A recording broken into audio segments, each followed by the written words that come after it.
Um, Friends, good evening to all of you. We are beginning our second day of the webinar on systems of education around the globe, critical appraisal.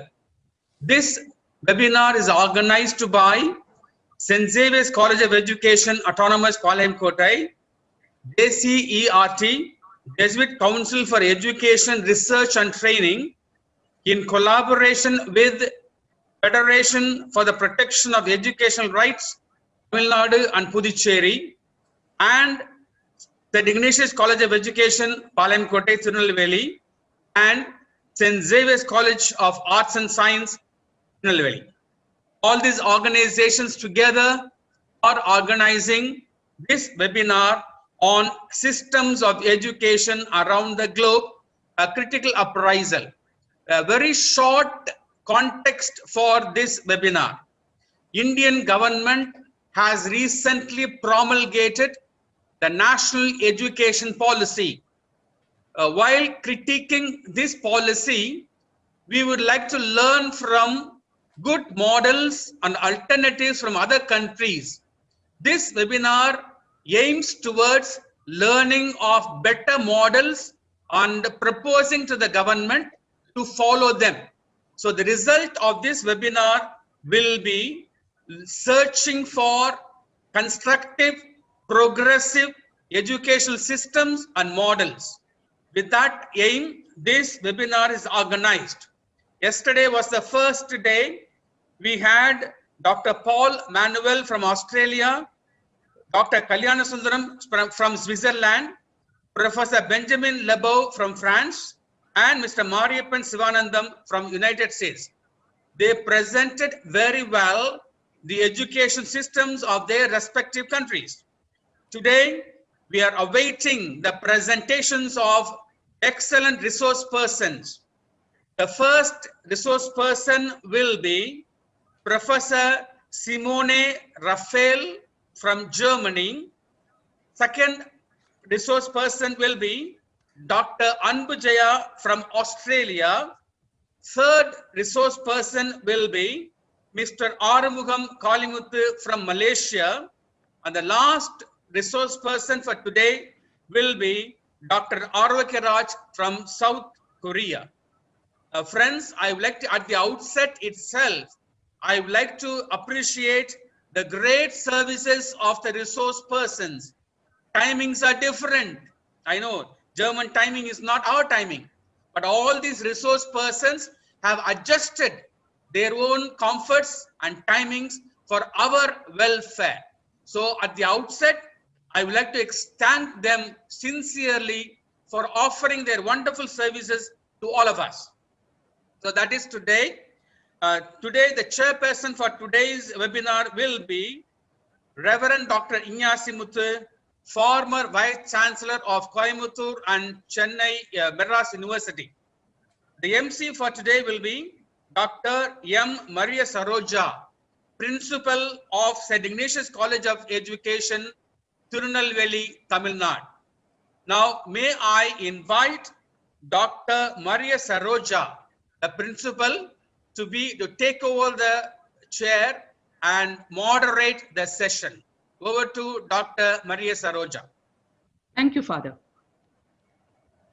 A very good evening to Reverend Dr. Thomas Alexander, Reverend Dr. John Kennedy, Mr. A. Brito, the conveners of the international webinar, Reverend Dr. Ignatius, the chairperson of today's session, Reverend Dr. Vasanthi Medona, ICM Educational Counselor, District Team Trichy, Reverend Sister Magdalene Teres, the Secretary, St. Ignatius College of Education, eminent speakers of today's session, and all the respectable participants of today's webinar. On behalf of the organizing team, I'm very happy to extend a joyful and respectful welcome to all of you for the second day international webinar on systems of education around the globe, a critical appraisal. I'm very happy to introduce a versatile an eminent personality whose national and international recognition is a product of his earnest efforts and his high intellectual input, a constructive genius. He is Reverend Dr. Ignatius S.J., former Vice Chancellor of Bharatiyar University, Coimbatore, and the University of Madras, Chennai. He is the chairperson of the today's session. His efforts are so sincere. Hence, the Royal Entomological Society of London awarded Fellow of Royal Entomological Society for his outstanding contribution in entomology. He has published more than 600 research papers and 70 books. He has carried out more than 40 research projects, and he has published more than 600 research papers. Because of his high intellectual input, American Biographical Institute, USA, and International Biographical Center, England, have identified Reverend Dr. Ignatius Muthu as one of the 1,000 great scientists in the world. Father, may I invite you to deliver the keynote address. Father.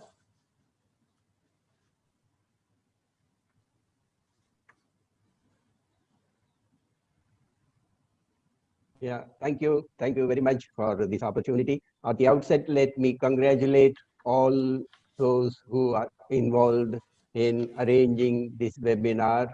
And I especially thank the resource persons, Dr. Simone and others, for having helped us to come in and help all the people who can listen and also take a critical look at various systems of education in different parts of the world. We all know, as Dr. Nelson Mandela says, education is the most powerful weapon to change the world. All of us are aware that it is through education personalities are developed, it is through education higher levels are achieved, it is through education a nation itself progresses. And therefore, it plays a very important role in the formation of an individual. And particularly now, Indian government has brought out a national educational policy which comprises of starting from the young age of 3 for the children up to the university education. And there are many things that they have presented to us, and it would be people as well what kind of educational system exists in their own country. We all know education gives us knowledge, it makes us self-dependent, and it also gives awareness about new things. It promotes critical thinking and analysis. It also helps us make good decisions. Constantly, it contributes to human development and national developments. And today, if any of these new discoveries and innovations happen, it is based on the educational background that we are able to attain. And it also helps each one of us to deal with life, helps us to earn a living. Most important for most people, it is one important step for getting a good job and getting a good living. And one of the important contributions education can take also is leading to change. So in short, education is the important key to success. It prepares us to face life, and it is the foundation for life itself.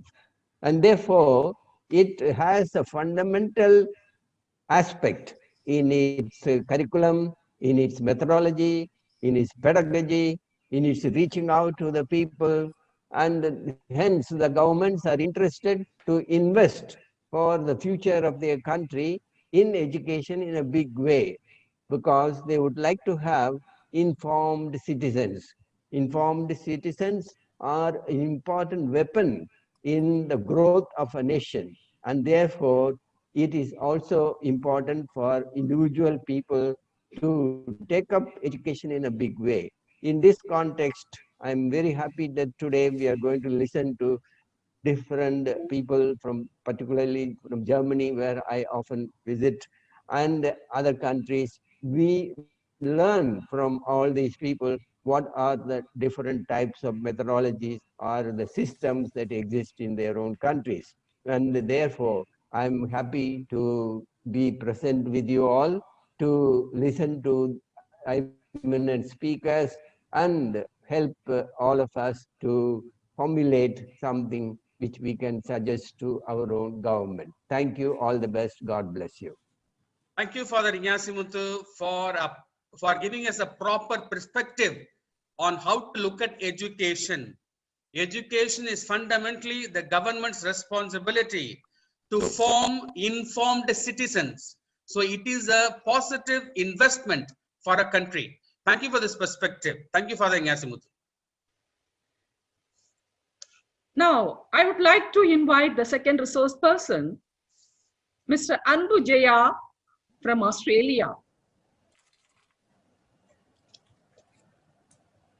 He has put in a devoted service of 35 years in various capacities of pharmaceutical industry. He worked as regulatory affairs manager and the scientific affairs director of Youth Consumer Healthcare, US-based pharmaceutical companies with responsibilities for Australia and New Zealand markets.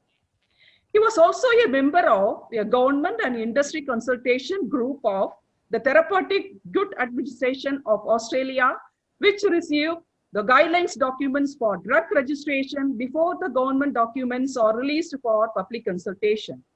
He has been the principal of Holsworthy branch of Balar Malar Tamil School, Sydney for 13 years and established a well-structured and organized institution to teach Tamil.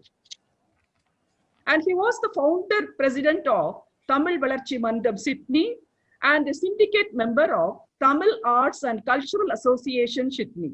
Sir, we are looking forward to listen your viewpoints of Australian education system. Over to you, sir. Thank you. Anevarikkum vanakkam. Good evening, everybody. My special thanks to Dr. John Kennedy for inviting me to provide the presentation here, and also one of my friends, Mr. Albert Fernando, who recommended me to Dr. John Kennedy. And without wasting our time, I'll start my presentation.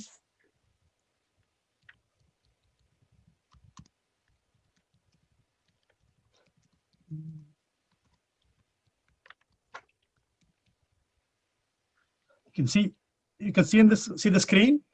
Yes, visible. Okay, thank you. And this is about the system of education in Australia in general. I'm not going to give any critical analysis of this, but I'm going to tell you what is available here, and you can compare it with what is available in India also. And in Australia, we have 6 states and 2 territories. Territories mean like our union territories like Puducherry, Goa, Diu, Daman, like that.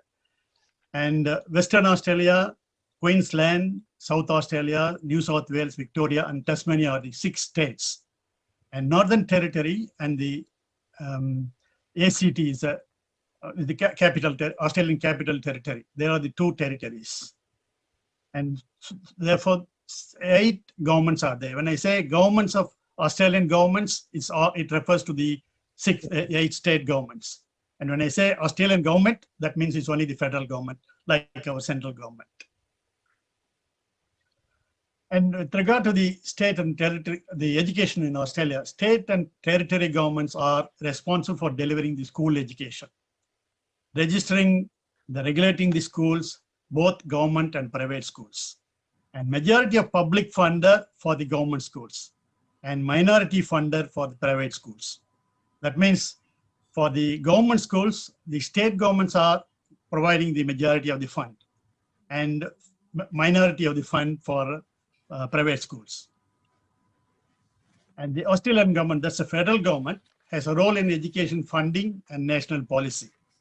National policy is decided by all the governments through the Council of Australian Governments. It's called the COAG, Council of Australian Government, where all the 8 states educational ministers and the premiers or chief ministers are in that group. And it's similar to Dr. Simone said KMK, that's similar to that one. And the Australian government, the federal government, is a minority public funder for the government schools and majority public funder for the private schools. Why this discrimination is, the funding to the schools is given from the Australian taxpayers. That's a government funding, Australian government funding. And they want the government want the parents to have their liberty to send the children either to government schools or the private schools. So that's why they don't want to discriminate them. So the state funding goes to the government schools, majority of the funding, as I said, and the minority of the funding goes to private schools from the state fund. But it is the opposite in the central government fund. And the government schools, approximately 65.6% of students goes to the government schools. That's as per the statistics in 2020. And students going to non-government schools, that's a private schools, is 34.54%. And Australian Education Act 2013, that's a principal legislation for the provision of Australian government funding to government and non-government schools. And this funding is really a confusion in this country for many years. Still it is. How the government funding works, very, very difficult to understand. So I don't want to go into that area. And they keep on changing it as well. And it commenced in the formal funding requirement, the funding setup started in 1st January 2014, and it was amended in 2017. And it's going to be amended again too. Australian Education Regulation 2013, this one outlines the financial accountability and other conditions to receive funding for school education. When the government gives any $1, they need the accounting for that in this country. That's very, very important, and it's all kept properly also. And next, going to the whole education system is governed by this Department of Education, Skills and Employment. This department works for the Federal Minister of Education and is responsible for national policies, educational policies and educational programs. And it works with the states and territories and non-government education providers to provide quality, affordable childcare, childhood education, school education, higher education, including vocational education and training, international education, and also research. And this department looks after the funding arrangements. They take the headache for this one. And early childhood education, to provide care and provision of children to prepare them to the school. Before they go into the school, they prepare the children. And yesterday, Dr. Paul Manuel was talking about there's a gap between these 2 years, and then there is a gap. It is similar to that here, but there is no gap. It's a continuous stream. To ensure children are able to effectively participate in subsequent learning opportunities. That's all is the training. And conducted in community programs, preschools, childcare settings. Even childcare settings get the license to do this job. And I'll talk about the qualification of the teachers later on. And next is the school education. It's a primary and secondary education. It runs about 13 years. And the school primary and secondary education here is free education in government schools. Of course, you can understand the private schools, it's not free.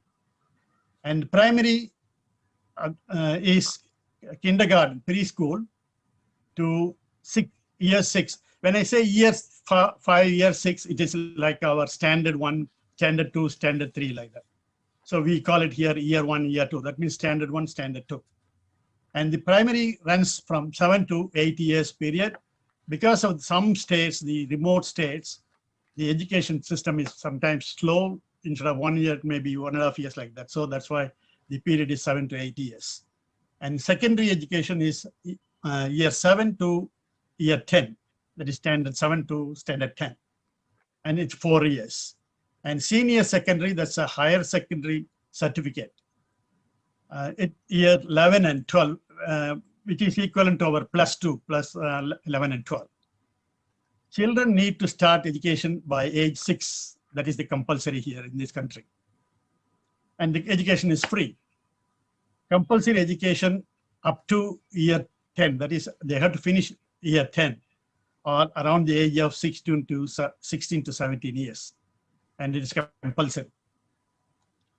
And tertiary education includes university education and vocational education and training. The VET, we call it. VET is run by TAFE Institute, that is Technical and Further Education Institutes. These are like our, I think, ITIs in India, similar to that is industrial training places. And adult community education centers. There are registered training organizations to run these vocational trainings. And the vocational education training is a pathway to universities, especially those who finish off with the schooling and discontinue. They are not able to go directly to the university. They are not qualified to go to the university. Those people, it's a pathway to go to the university. Yeah, they don't just drop off and go and start working only. They have the opportunity to go to the university, finish degrees, post-graduation, and doctorate also.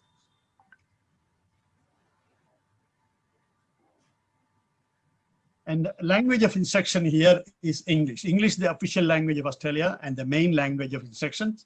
Of course, there are bilingual programs or programs in other languages are offered in some schools. There is a school in Melbourne, it runs a German curriculum, totally German curriculum from standard 1 to year 12. Of course, for them, the opportunity here will be difficult in the universities. They may go to the German universities. That's possible. And the primary and secondary education, the broader goals are Australian schooling promotes equity and excellence. And goal 2, all young Australians become successful learners, confident and creative individuals. This is more important, creative individuals. And the training given in the primary school, even in the child care centers, aims for this one. The children becomes creative and they don't just mug up the textbook and write stories. And active and informed citizens. That's the broader goals of the education system. And the subjects in primary and secondary, English, mathematics, science and technology, human society and its environment, creative arts, personal development, health, physical education. When I say personal development, it is what Dr. John Emanuel said yesterday. That is in the childhood education system. And subjects of importance, English, mandatory. I'm talking about the New South Wales state where I live, and it is similar in other states. Maybe minor differences will be there, but here throughout Australia, the education system is almost similar. And mathematics, mandatory from kindergarten to year 10. And human society and its environment, mandatory up to year 10. Personal development, health and physical education up to year 10. Science and technology, mandatory up to year 6. And creative arts also mandatory up to year 6. Then they have the freedom of selecting their own subjects. Next, going to the important area of Australian curriculum. It is maintained by the Australian Curriculum Assessment and Reporting Authorities. It's called, in short, we call it ACARA. It is established under the Australian Commonwealth Act. And this contains all the information about the syllabus for each and every stages, every classes, every standards, whatever you call it. Wealth of information is there. If anybody is interested in that type of information, they can go into this website, acara.edu.au. They can get all the information. I think this presentation will be available online from your site, so people can look into it if they want the further details. I'll just touch up on later on what's in there. And the function of ACARA is development of national curriculum, administration of national assessments, assessment reporting on schooling in Australia, strategic direction are set by COAG, that's a Council of Australian Governments. That when I said the 8 states governments and the federal government, so education minister and the chief ministers of the states. And introduction of curriculum frameworks and learning outcomes from kindergarten, that's now they call it foundation, to year 12. And national assessment program, literacy and numeracy annual assessment program. This is called a NAPLAN. We call it NAPLAN test here in vernacular terms for year 3, 5, 7, and 9 students. I just want to remind you, this is not the exam. I will tell you I will explain it later. NAPLAN comprises tests in 4 areas or domains: reading, writing, language conventions, spelling, grammar, and punctuation, and numeracy. Yes, it is an assessment, but not to judge the individual students. That is more important when we have the testing at year 3 or the standard 3, 5, 7, and 9. And what it is, NAPLAN provides a measure through which governments, educational authorities, schools, and the community can determine whether or not young Australians are meeting important educational outcomes. It is not to test the individual student and promote them or detain them. That's very, very important in this country. This is only for the, if you want to say, to test the teachers and the education system. And if there is any need, there will be changes. The National Assessment Program provides useful, nationally comparable evidence about the student achievement. When I said different in different states, a little bit different, that's what is the nationally comparable evidence this one provides. 2 benefits of a National Assessment Program are to help drive improvements in student outcomes and provide increased accountability for the community. A National Assessment Program, NAPLAN test scale consistent with school curriculum, and 2016 NAPLAN results showed that 94% of children met the minimum standards for their age or stage. And if anybody wants further information, they can go into this website.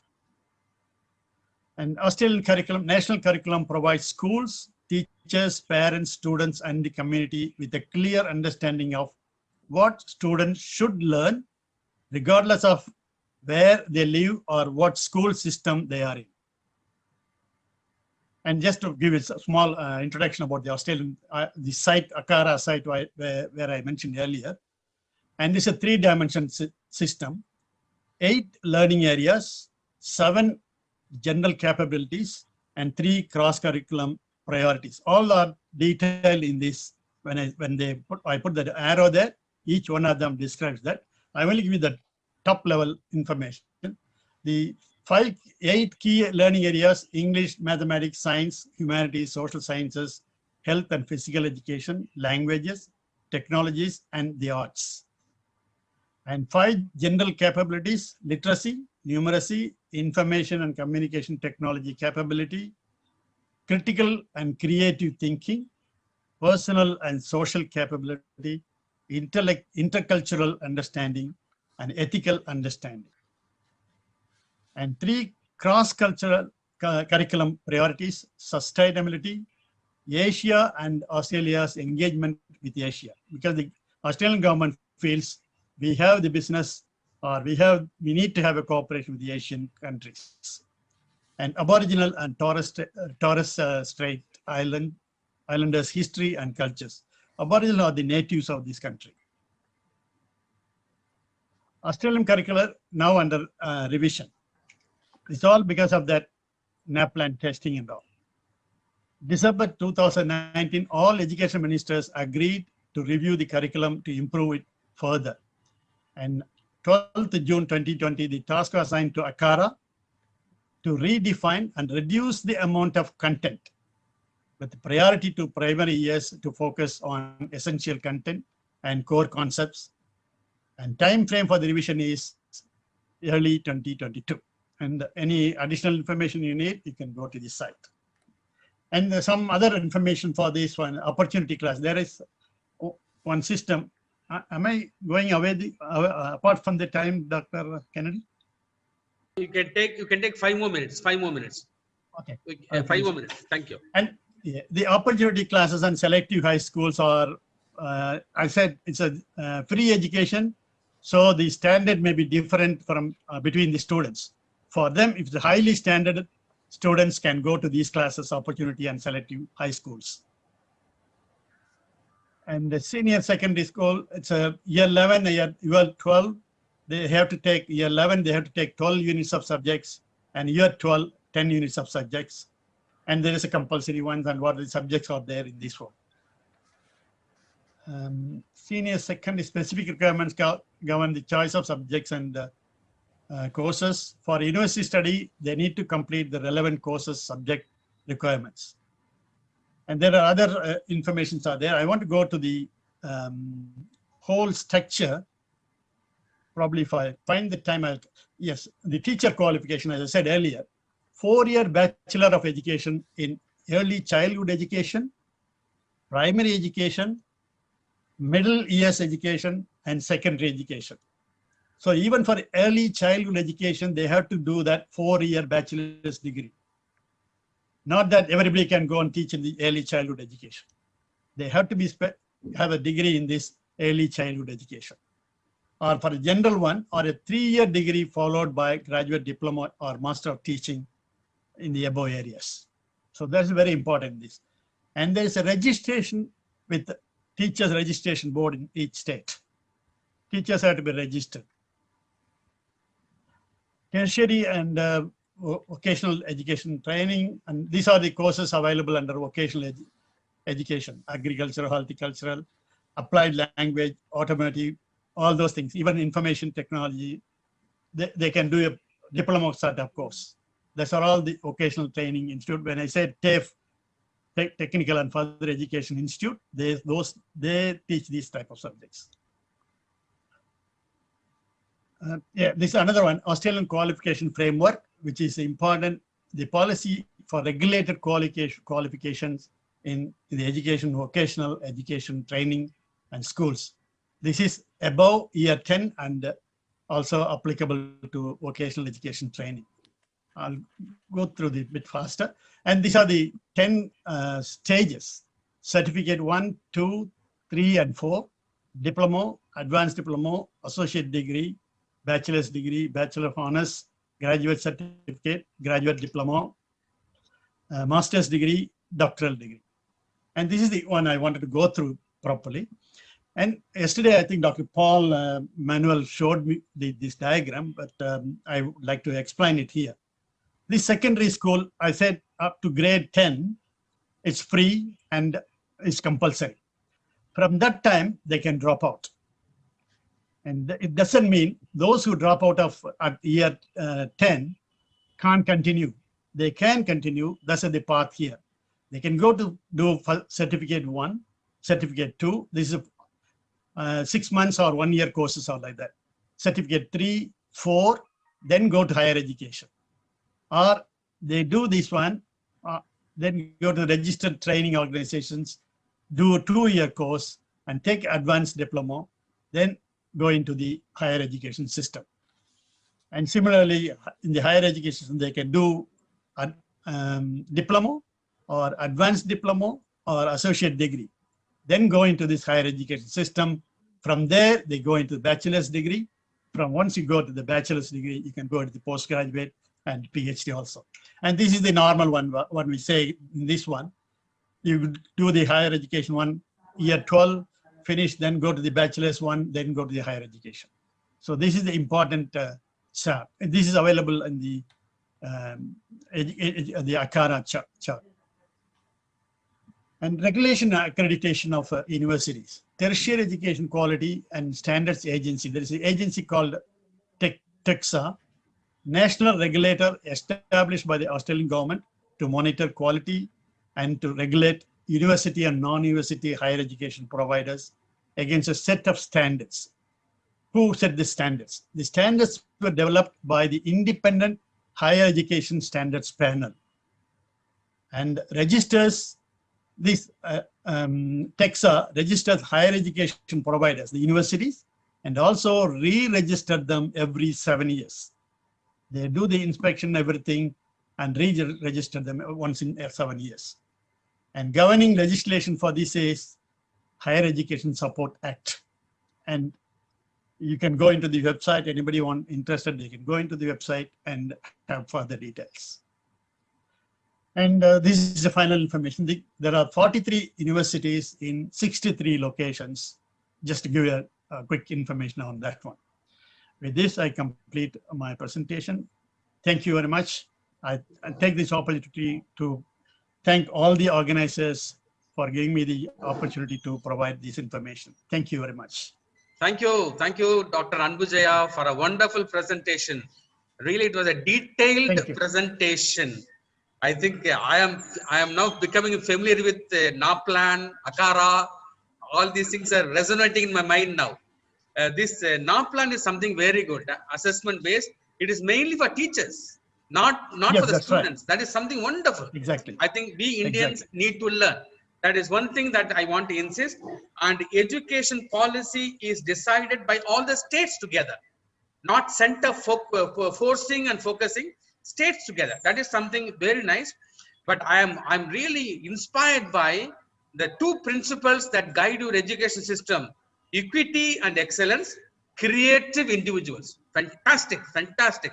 This is what school education is supposed to promote: equity, excellence, and creative individuals. So we are really grateful to you. And one more thing is, after 10th standard, there are multiple choices. When you are explaining, I thought plenty of choices for students to choose. Up to 10th standard is compulsory.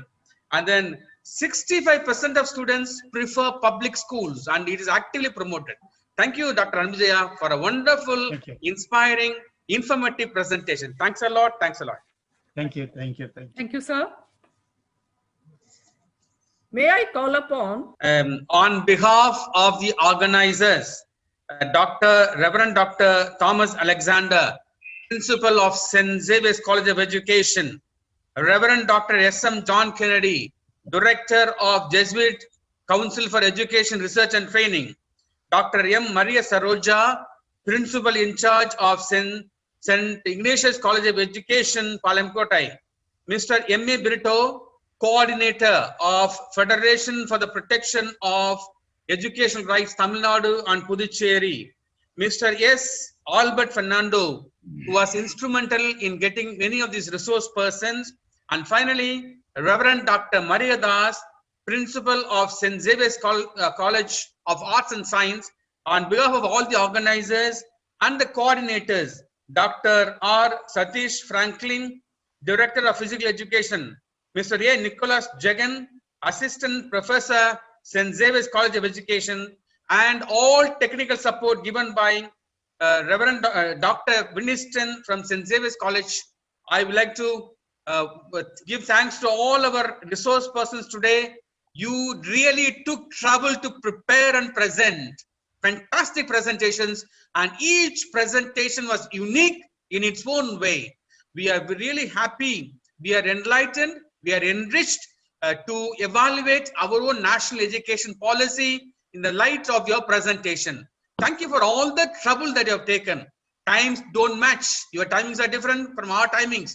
You have sacrificed your valuable time and contributed your knowledge and your research work with us by presenting the policies of your country and the systems of education. So very warm and kind, sincere thanks to all the resource persons of today, Professor Simone Raphael from Germany, Dr. Anbu Jaya from Australia, Mr. Arumugam Kalimuthu from Malaysia, and Dr. Arak Raj from South Korea, and the chairperson who gave a perspective to the whole webinar, Reverend Dr. Ignatius, and today's session was efficiently moderated by Dr. M. Maria Saroja. Thanks to all of you. We are really indeed enriched and we will remember all of you. Thank you for your presentation.